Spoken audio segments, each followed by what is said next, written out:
చెప్పినట్టు ఈ ఎస్ఐఆర్ అనేది ఒక భయంకరమైన భూతం. మన భాషలో చెప్పాలంటే ఇది కేంద్ర ప్రభుత్వం తొండాట ఆడటానికి తీసుకొచ్చిన ఒక చట్టం రూపంలో తీసుకొచ్చిన ఒక దొంగ దారి. ఇది నెల రోజులు అంటే ఈ నెల 25వ తారీఖు నుంచి వచ్చే నెల 24వ తారీఖు దాకా ఈ ఎస్ఐఆర్ దాని మీద మన గ్రామాల్లో బిఎల్ఏలు అదే రకంగా అధికారులు ఎవరైతే ఉన్నారో బిఎల్ఓలు వాళ్ళు వీళ్ళు ఈ బిఎల్ఏల యొక్క పని ఏంటంటే, నేను ఇక్కడ శాసనసభ్యుడిని పాలేరుకి, ఈ శాసనసభ్యుడిగా ప్రతి బూతులో నేను ఈ 291 బూతుల్లో నేను తిరిగి వీళ్ళ ఓటు ఉంది వీళ్ళ ఓటు లేదు అని చెప్పి అంత టైం నేను కేటాయించలేనని నా పక్షాన ఎవరైతే ఎమ్మెల్యే ఉన్నారో ఎమ్మెల్యే గారి తరఫున ఒక బిఎల్ఏని ప్రతి బూత్ నుంచి ఒక బిఎల్ఏగా మీలో ప్రతి ఒక్కరిని ఏర్పాటు చేయడం జరిగింది. ఆ బిఎల్ఏ బాధ్యత ఏంటంటే, ఎవరైతే తొండాట ఉందో కేంద్ర ప్రభుత్వము తొండాట ఈ ఎస్ఐఆర్ పేరుతో తొండాట ఆడటానికి తీసుకొచ్చిన ఈ ఆటని కంట్రోల్ చేసే బాధ్యత ఈ బిఎల్ఏది. ఇందులో తొండాట ఎట్లా జరుగుతుంది శ్రీరామ అని కొంతమందికి అనుమానం ఉండొచ్చు. తొండాట వీళ్ళు ఏం చేస్తున్నారంటే, ముందు మన దగ్గర ఉన్న అధికారులతోనే ముందు మ్యాపింగ్ అని ఒక మ్యాపింగ్ చేస్తారు. ఫర్ ఎగ్జాంపుల్ తిరుమలాయపాలెం గ్రామమే తీసుకోండి, అందులో 4 బూతులు ఉన్నాయి. 1వ బూత్లో ఒక 1100 ఓట్లు ఉన్నాయి అనుకోండి.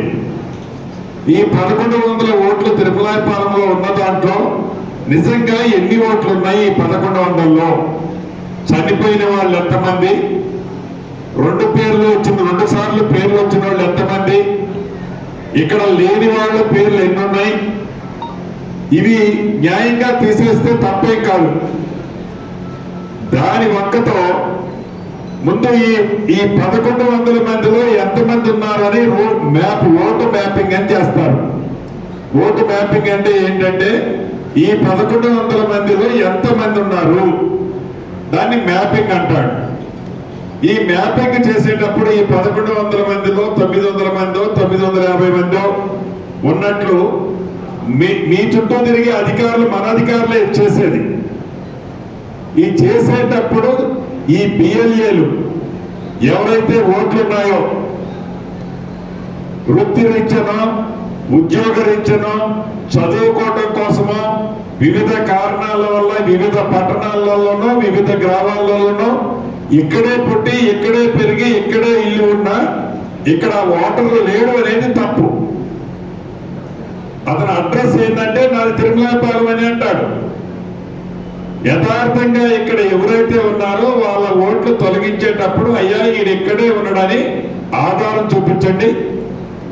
ఆ ఊరికి పోవటానికి ఒక 2-3 రోజుల ముందునే ఇగో పలానా ఊరు ఈ టైంకి వస్తున్నాము ఈ రోజు వస్తున్నాము అనేది ఈ బిఎల్ఓల ద్వారా తెలుసుకొని ఊళ్ళో చాటింపు చేపించండి. 3 రోజుల ముందు చేపిస్తే దూర ప్రాంతంలో ఉన్న వాళ్ళు కూడా అక్కడికి వస్తారు. వచ్చినప్పుడు ఈ మ్యాపింగ్ చేసే కార్యక్రమంలో యథార్థంగా ఎవరైతే ఓటర్లు ఉన్నారో ఆ ఓటర్ల పేర్లు మిస్ కాకుండా ఉంటాయి. అది మిస్ కాకుండా చూడాల్సిన బాధ్యత బిఎల్ఏది.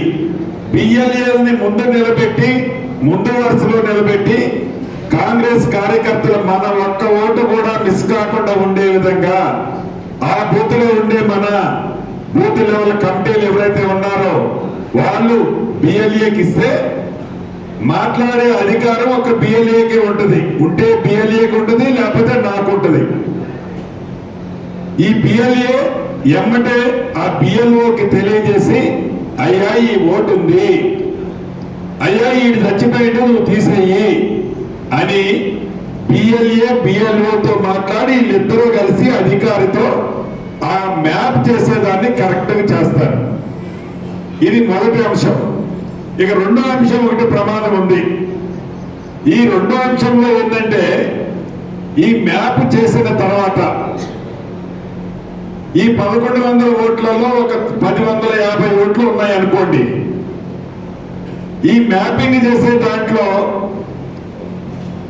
కొత్త కోడలు ఆ ఊరు వచ్చి ఈ కొత్త కోడలు వచ్చినప్పుడు ఈ ఇంటి పేరు కాకుండా వాళ్ళ పుట్టిల్లి పేరు ఒక్కొక్కసారి వస్తుంది. పుట్టిల్లి పేరు తప్పుందనో, స్పెల్లింగ్ తప్పుందనో, రావు బదులు రెడ్డి పడ్డదనో, పురుషుడు బదులు స్త్రీ పడ్డదనో, 40 ఏళ్ళు ఉంటే 45 ఏళ్ళు పడ్డదనో వివిధ కారణాలు చూపించి 30 నుంచి 35% అంటే ఈ 1050 ఓట్లలో 375 ఓట్లు మీకు తప్పుడు ఓట్ల కింద చిత్రీకరిస్తాడు. ఈ తప్పుడు ఓట్లలో చిత్రీకరించి దీనికి నువ్వు ఆధారాలు చూపించాలి అంటాడు. దీనికి ఆధారాలు చూపించాలి అంటే సర్టిఫికెట్ ఒకటి కావాలా. ఒకవేళ పుట్టినరోజు ఇన్ని సంవత్సరాలు అంటానికి 10th క్లాస్ సర్టిఫికెట్. అతను చదువుకోలేదనుకో అధికారులు ఉంటారు. ఈ లోపే అధికారులందరికీ ఆల్రెడీ చెప్పినాం.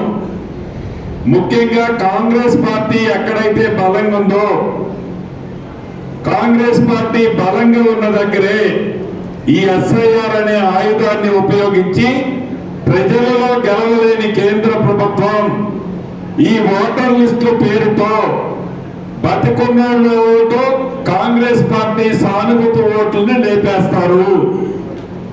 అలా లేపకుండా కాంక్రీట్ గోడలాగా ఆ ఓటుని కాపాడాల్సిన బాధ్యత మనందరిది. ఎక్కడా మీరు మగవాడు పడాల్సిన పని లేదు. ఎక్కడా మనం దొంగ ఓటు ఎక్కించుకోవాల్సిన పని లేదు. మనకున్న ఆస్తి, మనకున్న బలం, మనకి ప్రజల్లో ఉన్న స్పందన ఉంటే చాలు. స్పందన లేని కేంద్ర ప్రభుత్వం, అధికారంలో ఉన్న పార్టీ ఈ ఎస్ఐఆర్ ద్వారా 2 రాష్ట్రాల్లో ఇప్పటికే దెబ్బేసింది. ఒకటి బీహార్, రెండోది మొన్న జరిగిన వెస్ట్ బెంగాల్. అక్కడ మమతా బెనర్జీని, ఇక్కడ బీహార్ లో ఆ పార్టీల్ని.